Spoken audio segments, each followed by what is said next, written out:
प्रिय छात्रों, वर्णी हिंदी क्लासेज में आपका स्वागत है। प्रिय छात्रों, कक्षा 11 हिंदी काव्य के पाठ्यक्रम के अंतर्गत गोस्वामी तुलसीदास जी द्वारा रचित काव्य ग्रंथ गीतावली से 3 पद आपके पाठ्यक्रम में संकलित हैं। प्रिय छात्रों, इस गीतावली के भाग 1 के अंतर्गत आज हम आप लोगों को तुलसीदास जी द्वारा रचित इसके पहले पद की अर्थ और व्याख्या बताएंगे, जो कि परीक्षा की दृष्टि से भी बहुत महत्वपूर्ण है। इसलिए आप पूरे वीडियो को देखिएगा और इसके अर्थ और व्याख्या को समझिएगा, जिससे आने वाली परीक्षा में आपको किसी प्रकार की परेशानी ना हो। जो पै हो मातु मते मह हुई हो, तो जननी जग में या मुख की कहाँ काली माँ धोई हो। क्यों हो आज हो तू सुच सपथनी, कौन मानी है साची। महिमा मृगी कौन सुकृति, की खल बच बिसिखन बाची। गही न जाति रसना काहू की, कहो जाहि जोई सूझे। दीन बंधु कारुण्य सिंधु बिनु, कौन ही ये की बूझे। तुलसी राम वियोग विषम विष विकल नारी नर भारी। भरत स्नेह सुधा सींचे सब, भयते ही समय सुखारी। प्रिय छात्रों,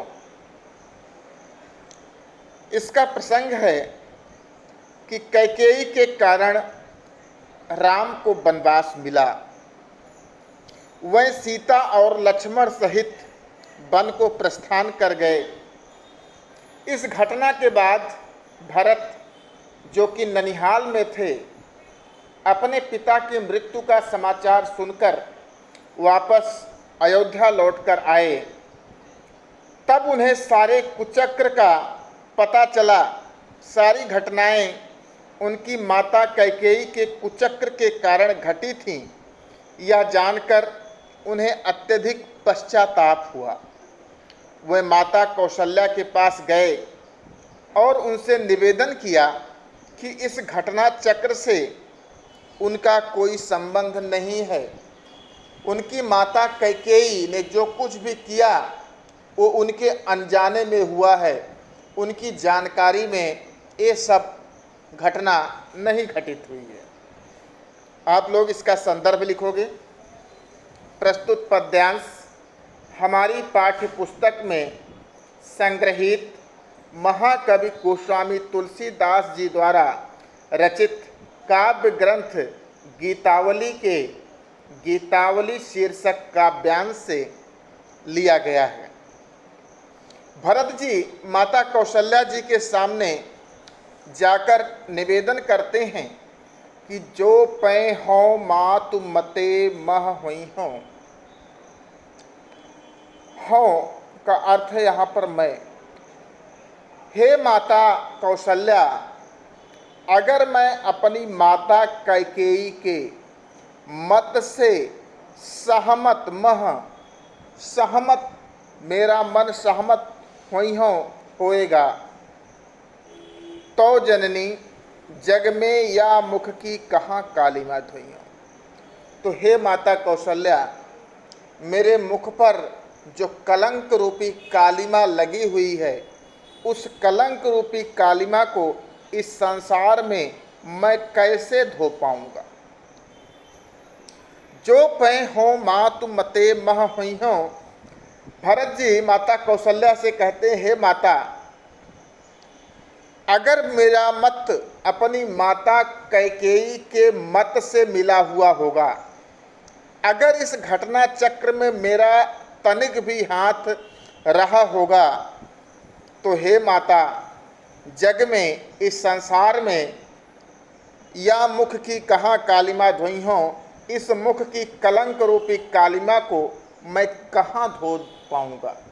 अर्थात अगर मैं अपनी माता कैकेयी के मत से सहमत होकर राम को वनवास देने में मेरा तनिक भी हाथ रहा होगा तो मेरे माथे पर जो कलंक रूपी काजल लगा हुआ है, मैं संसार में इस कलंक को कहीं भी धो नहीं पाऊंगा।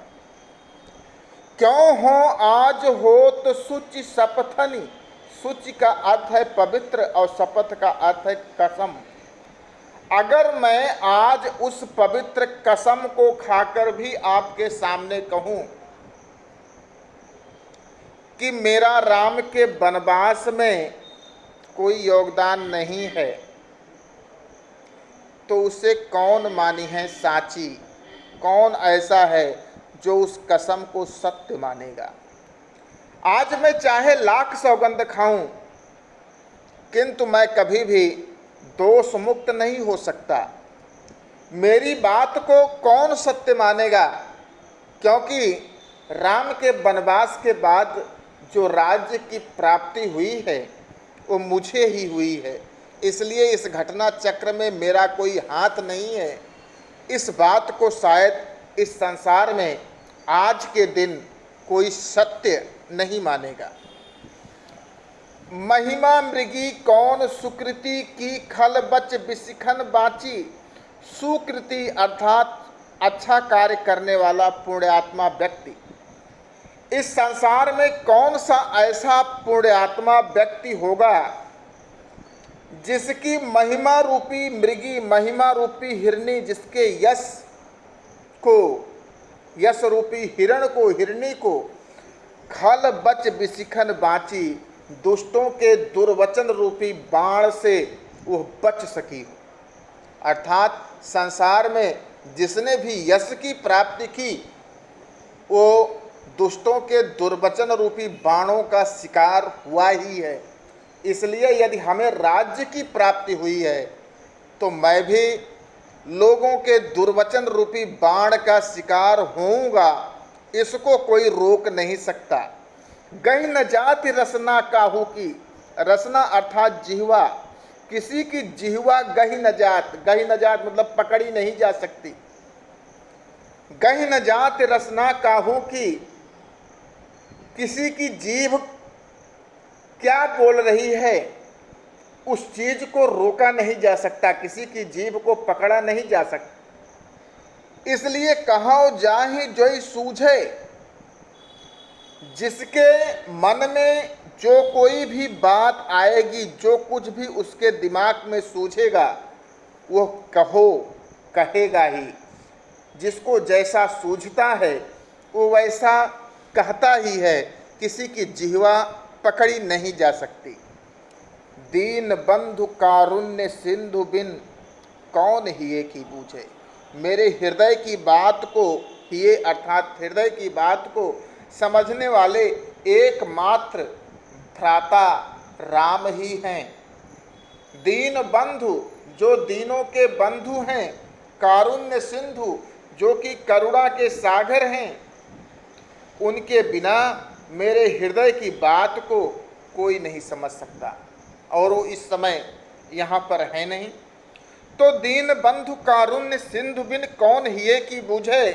करुणा के सागर, दीनों के बंधु भ्राता श्री राम के बिना मेरे हृदय की बात को कौन समझ पाएगा। तुलसी राम वियोग विषम विष विकल नारी नर भारी। तुलसीदास जी कहते हैं राम के वियोग रूपी विषम विष, कठिन विष से समस्त लोग, समस्त नारी नर स्त्री पुरुष विकल हैं, व्याकुल हैं। राम के वियोग रूपी कठिन विष से सब नारी नर, सब स्त्री पुरुष व्याकुल हैं। इस समय भरत स्नेह सुधा सींचे सब। भरत ने अपने स्नेह अर्थात प्रेम, सुधा अर्थात अमृत, भरत ने अपने प्रेम रूपी अमृत से उनको सींचा, अर्थात उनको यह बताया कि वह इस अयोध्या के राज्य को ग्रहण नहीं करेंगे, और वह जहाँ पर भ्राता श्री राम अपनी कुटी में माता सीता और भाई लक्ष्मण के साथ रह रहे हैं, वहाँ वह अवश्य जाएंगे और राम को मनाकर पुनः अयोध्या ले आएंगे और वहीं अयोध्या के राजा होंगे। जब भरत ने इस प्रकार से स्नेह रूपी सुधा से, प्रेम रूपी अमृत से वहाँ के लोगों को बताया, वहाँ के लोगों के हृदय को सिंचित किया, भय तेहि समय सुखारी, उस समय अयोध्या के समस्त लोग सुख का अनुभव करने लगे, उन सबके हृदय को शांति की प्राप्ति हुई। तो प्रिय छात्रों, गीतावली के प्रथम भाग के अंतर्गत गोस्वामी तुलसीदास जी द्वारा रचित इस प्रथम पद की व्याख्या और अर्थ हमने आपको बताया। आपको ये व्याख्या कितनी समझ में आई, कैसी लगी, इस पर आप अपने कमेंट अवश्य कीजिएगा। अपने लाइक और अपने छात्रों को, अपने मित्रों को ये वीडियो शेयर भी कीजिएगा। धन्यवाद।